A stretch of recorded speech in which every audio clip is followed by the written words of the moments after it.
നമ്മൾ നേരത്തെ പറഞ്ഞല്ലോ കൗണ്ട് കുറയുന്നതിന്റെ പ്രധാന കാരണങ്ങളിൽ ഒന്നാണ് വെരിക്കോസിൽ എന്ന്. വെരിക്കോസിൽ എങ്ങനെയാണ് ഡയഗ്നോസ് ചെയ്യുന്നത്? വെരിക്കോസിൽ എന്ന് പറയുന്നത് വൃഷണഭാഗത്ത് അതിന് ചുറ്റുമുള്ള ഞരമ്പ്, അതായത് വെയിൻസ് പടച്ച് കിടക്കുന്നതിൻ്റെ ഫലമായിട്ട് അവിടുത്തെ ടെമ്പറേച്ചർ കൂടും. ടെമ്പറേച്ചർ കൂടുന്നതിൻ്റെ ഫലമായിട്ട് അവിടെ നിന്നുള്ള സ്പേം പ്രൊഡക്ഷൻ കുറയുന്നു. അങ്ങനെയാണ് വെരിക്കോസിൽ ഒരു വന്ധ്യതയ്ക്ക് കാരണമാകുന്നത്.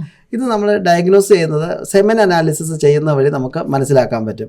സെമൻ അനാലിസിസ് ചെയ്യുമ്പോൾ കൗണ്ട് കുറവാണെങ്കിൽ നമ്മൾ വെരിക്കോസിലുണ്ടോ എന്ന് നമുക്ക് സ്കാൻ ചെയ്ത് നോക്കാം. സ്കാൻ ചെയ്യുന്നത് അൾട്രാസൗണ്ട് ഡോപ്ലർ സ്കാൻ എന്ന് പറയും. വൃഷണത്തിന് ഡോപ്ലർ സ്കാൻ ചെയ്ത് നോക്കിയാലാണ് ഇത് മനസ്സിലാക്കാൻ പറ്റുന്നത്.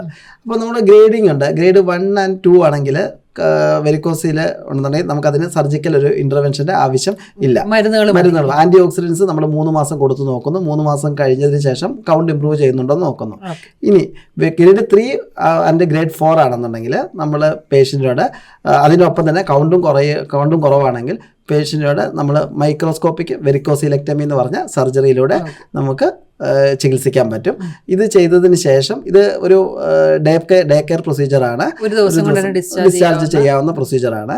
ഇത് കഴിഞ്ഞ ശേഷം 3 മാസം കഴിഞ്ഞ ശേഷം സെമൻ സാമ്പിൾ നമ്മൾ വീണ്ടും പരിശോധിച്ച് നോക്കിയിട്ട് അതിൽ ഇമ്പ്രൂവ്മെന്റ് വന്നിട്ടുണ്ടോ എന്ന് നോക്കാൻ പറ്റും.